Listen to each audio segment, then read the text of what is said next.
So amphibians. What are what is amphib? You ever heard of? I don't know if you study anything in the.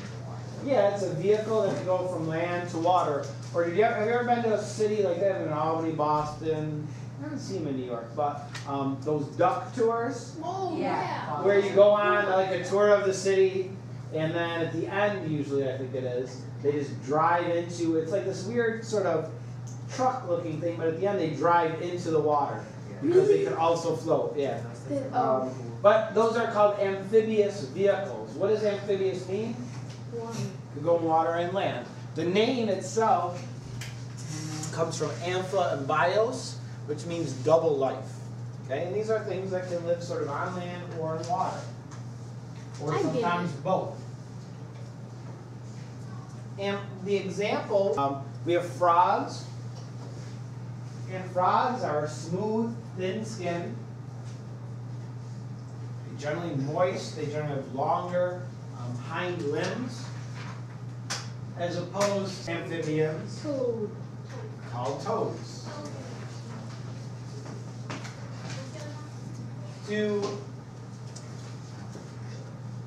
What happens if you pick up a toad? You get bored. False. You do not get bored. It excretes. That is, sometimes it does excrete onto you. Pees on you. But it does not. Toads do not cause warts. What does cause warts? Other humans having warts? What's that? Other humans having warts? No, generally you can't catch them. Isn't it like because it's just like in your like bloodstream, not bloodstream? No, they're actually caused by a virus. Warts can be caused by a virus, but not caused by toads. And then, does anyone know another example of amphibian? Salamander. Salamander. Newt. These are things that are very, you see frequently, and we go camping in the summer, and our kids always are catching toads or looking for newts and stuff. So there's a variety. What is that? That's a frog. Yep. Tail. Salamander. There you go. I guess we've already sort of talked about this. So why are the poisonous animals often so brightly and conspicuously colored, Victoria? Because then they like warns other like animals not to eat it. Yeah, to warn off other animals, because it's not really very helpful if you're poisonous and things die after they eat you, because you're already dead. A better adaptation is to be colorful and to warn other species so they don't eat you to begin with. Alright, so as far as amphibians, like fish, amphibians are cold-blooded. Their body temperature fluctuates depending on their surroundings. Does cold-blooded have a hyphen or no? I don't know. Sometimes I put it with a hyphen, sometimes without. I'm not sure of the actual grammatically correct way. Who's your English? I don't have English experience? Yes, I do. All right, please ask your teacher. Okay. Wait, me, Nick, and David all have it all together at the same time and on the same day. Oh yeah, you're good. Same. All right, metamorphosis. Just as we talked about with insects, metamorphosis in amphibians, specifically in frogs, is similar. They go through a series of life stages. That's just like we define it with insects.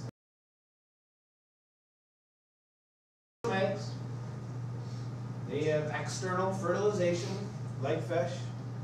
Frogs lay eggs in the water, female frogs, and male frogs fertilize them in the water. And they're in a jelly-like coating. And so frog eggs hatch into tadpoles. Okay? Tadpoles begin their life with a tail and gills and no limbs. And as they grow and mature over time, okay, they start to grow legs. Their gills disappear. Lungs begin forming. Limbs begin forming. Okay, until they eventually look like a small frog, a froglet, but still in the tail. Eventually that tail disappears until we have an adult frog.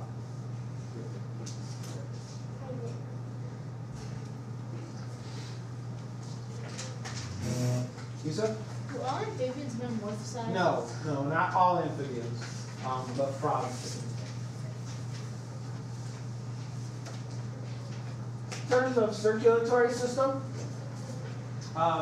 so what did fish have? What kind of heart? Basin.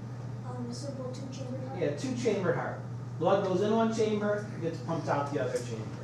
Amphibians have a slightly more complex heart, and it has two atrium. Atria is the plural. Two atria. A right atrium and a left atrium.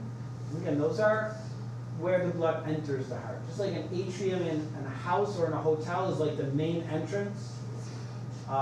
And the heart, the atrium, is the chamber in the pumping chamber called the ventricle, which will pump the blood out of the heart into various parts of the body. It's more efficient than a two-chambered heart, but not as efficient as a four-chambered heart. Because blood, there's two main places blood needs to get to in order to keep cells supplied with oxygen. It needs to get to all the cells of the body to give them oxygen. And what's as a part of the body, but there's where else? So blood goes to the brain, it gives up its oxygen. Your lungs. Then it needs to get to the respiratory organs. Okay? And so it needs to get to the lungs after the oxygen has been removed from the blood. And so it does that. In a three-chambered heart, that blood sort of stays separate. One path goes to the lungs, the other path goes to the body, but there is some mixing of oxygenated and deoxygenated blood. Amphibians can breathe or get oxygen through a few different ways. Amphibians have very, very thin skin. When we do the frog dissection, you're going to see the skin of the frog is very thin, and when you look at the underside, it has many blood vessels, very thin blood vessels there. Because frogs can absorb oxygen directly from their skin into their blood. So they can basically breathe through their skin. But not, When are we gonna dissect frogs? not for a while. It comes after human body systems. Frogs can also breathe using their gills. Oh, sorry. And they can breathe their skin their entire life. Gills, however, are only generally present in the tadpole. Allows them to breathe underwater.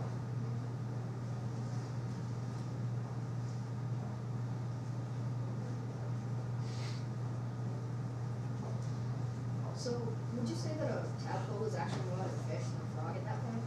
In some ways, yeah, it is. And lungs, present in the adult stage, allowed to breathe on land.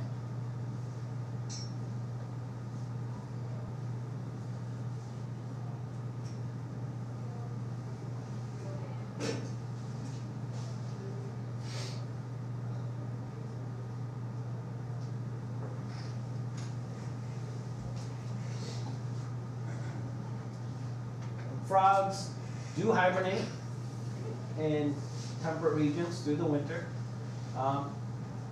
And allows them basically to go into a very low energy requiring state. They don't need to eat. They basically just exist for the winter.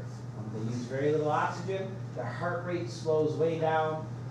Basically because there's not a whole lot of food available in the winter.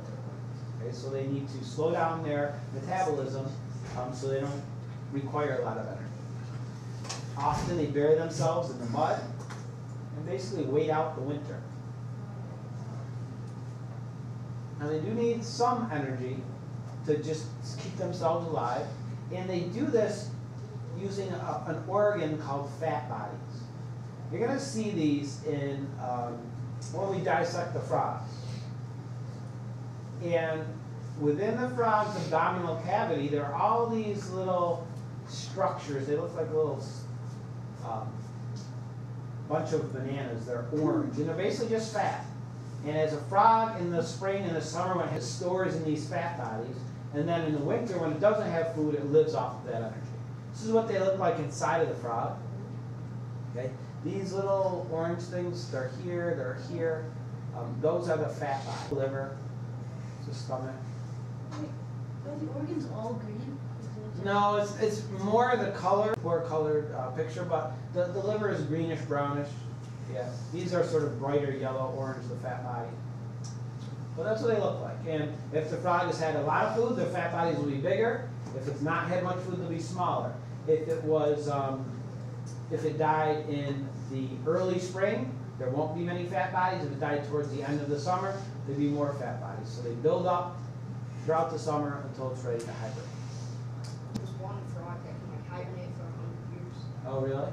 Yeah. Yeah, there's I don't know if it's in any of the videos to watch, but there's one frog that basically, and they don't need to hibernate only in the winter. Some frogs that live in dry climates will hibernate during the dry season, and as soon as it rains, then they'll come back and absorb as much water as possible. They'll look for food. So there's a variety of ways amphibians have of doing that. For reproduction, frogs again have external fertilization. Eggs are fertilized by sperm outside of the body in the water. It usually happens, like almost all animals, in the spring.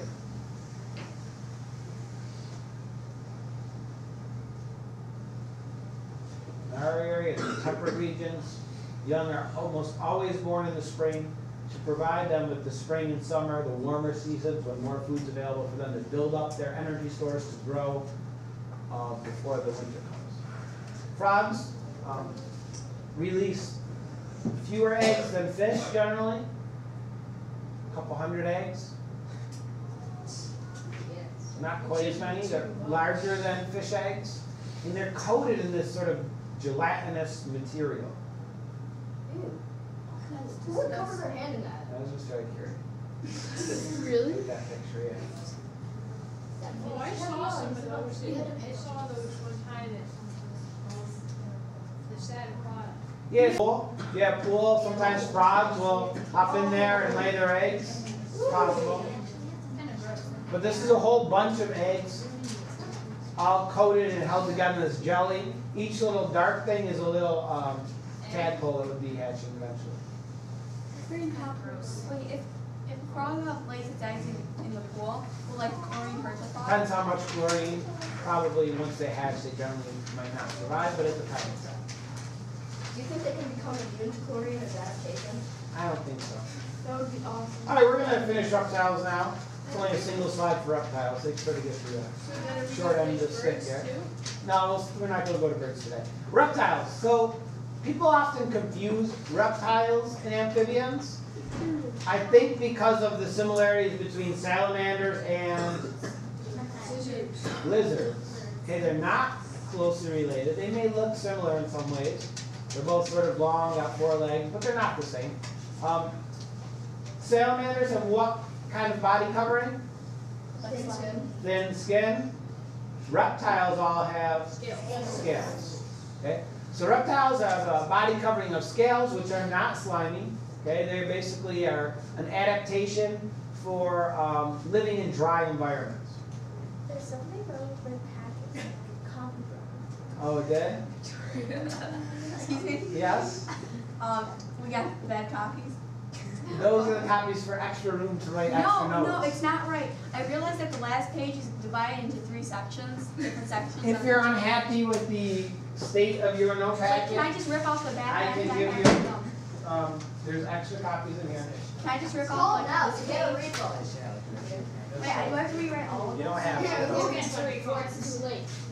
Can I just So- rip off the back? In terms of evolution, yeah. Fish were the first organisms on Earth in the water. Eventually, one branch of fish split off and started to be able to adapt to life on land. They became amphibians. Eventually, a branch of amphibians evolved to be able to, because amphibians have to be in the water for part of their life, for reproduction. They cannot lay eggs on land because they have these sort of gelatinous eggs which would just easily dry out on land, and they can't reproduce on land. So they must be in the water.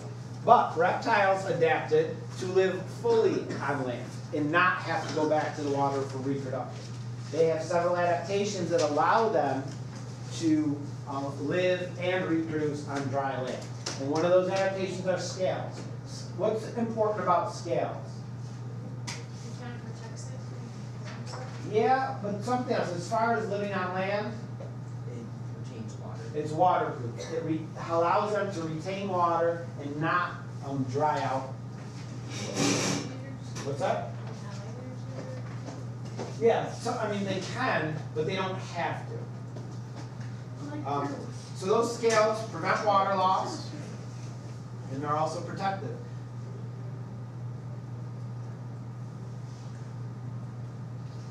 Now, another problem that had to be solved in order to live fully on land and reproduce on land is reproduction.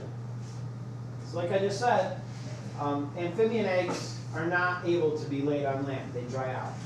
Adaptation that reptiles gained was internal fertilization. So fish and amphibians had external fertilization. Eggs were laid outside of the body and fertilized outside of the body. And they grew and developed outside of the body. Reptiles have internal fertilization, which means that they're inside of the female, where the egg is then fertilized. So fertilization takes place inside of the body. Okay? Then those eggs mature into a leathery shelled egg that is waterproof. And that waterproof egg could be then laid on land, where it can then grow, develop, and eventually hatch into the baby reptile. So is it in reptiles are they're pretty much like both, like internal and external? Nope. So we say first we have to talk about their fertilization is internal, but then their development, where that fertilized egg grows into an offspring, is external. So we say that internal fertilization, external development. Oh. The eggs are then laid on land. And you know, if have you ever seen reptile eggs?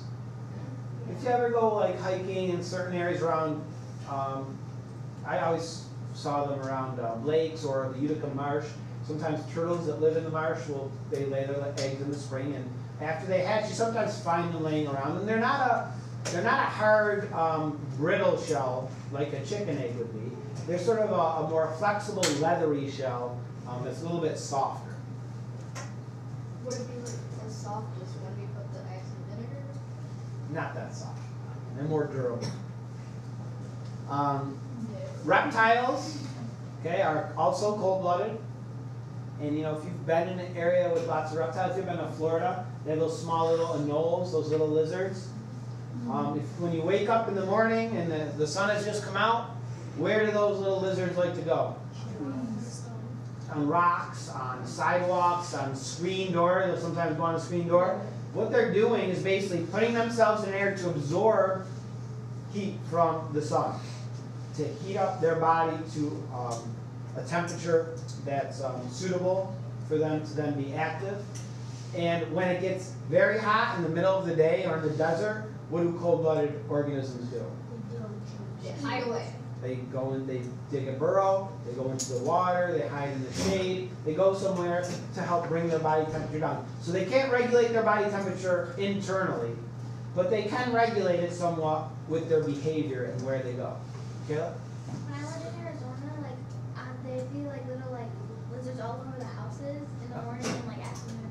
Oh yeah, trying to warm themselves up. Yeah, they call it basking. Or if you have like a pet snake or any kind of reptile in your house, you know, you have to have a heat lamp in there with it to allow it to warm up. Or they have rocks that you plug in, fake rocks that heat up so that they can absorb some of that heat. Matt? One time at my sister's graduation, this is about amphibians, we were walking to her graduation thing at night, and there was this giant totem on the sidewalk that no one saw. And this one lady in front of us was wearing like super high heels. She almost stepped on it, and she like tumbled down a hill, and she like stopped right before this like big lake. Oh really? Wow. Well, I actually have two stories. In India, when I went there, there's just like lizards everywhere. So then, one time I saw just like a little tiny tail on the ground. And I was just like what? So then I bring it to my mom and she was like, that's a lizard tail. I'm like, Yeah, that's an adaptation some lizards have, is that basically their tail can break off very easily. So if there's a predator trying to catch them, often it will catch them tail first, and then that tail can just be breaks off very easily, and the lizard gets away on its own, and eventually can regrow that tail back again. There was one cow lizard back in California, and then its tail like flew and came off. Yeah, and that's what I said. That's an adaptation. Andrew? why is the first fish that develops like feet called a darling fish? I don't know. I guess because it's a good example of evolution and natural selection, probably. And some fish can live out. I think I told you the other day. Can move from the water. Things like the mud skipper go from pond to pond, or little wetland to wetland by crawling over land. Lizzie? We were in Florida and there's like a little lizard like running around the house, and my brother went to go catch it and he grabbed its tail and it came off, and my brother like had it in his hand and it was like moving. Oh yeah, the tail. Yes. Okay, so I was in Arizona, and my grandparents have a dog, and then they have like a wall around it, and there's Around the dog. No, around the whole house. Oh, okay. It's like, yeah, it's not like a fence, so it's like solid. Sorry, I interrupted your train of thought. So they have a dog, and the dog was running around, and so he would like go straight and he'd sprint out to the next one, and there was a lizard he was chasing. And Yeah, they're in some places they're very common. You see them all over the place. All right, 2 more stories because these are all like one time. I was this. Oh, question. Okay, what's it? you know those little shocker things? Shocker? You mean the electrofishing? Yeah. Yeah. Could you do that next to a gecko, like put it next to it and go? No, they have to be in the water to conduct electricity. What if you were touching the gecko? I might be bad for the gecko. All right, circulation. Amphibians have a 3-ish chambered heart. A 3.5 chambered heart. What that means is, in many of them, they have 2 atria. See in this picture here. And then 1 ventricle. But that 1 ventricle is actually partially separated by a wall. So that makes it almost as good as a full 4-chambered heart. And when we look at mammals and birds, they do have a 4-chambered heart. And this septum, this division between the 2 sides, is fully formed, and it separates it into 4 chambers. But this is pretty good because it still helps keep oxygenated and deoxygenated blood separate as much as possible. Do we have a 4-chamber? We do have a 4-chamber heart. Mammals have 4-chamber heart. All right, questions about reptiles? Amphibians are, Is that all we have for reptiles? Yeah, that is it for reptiles. Walters? When you go back to the one side on amphibians, This one? the circulation, yeah, the lungs, please.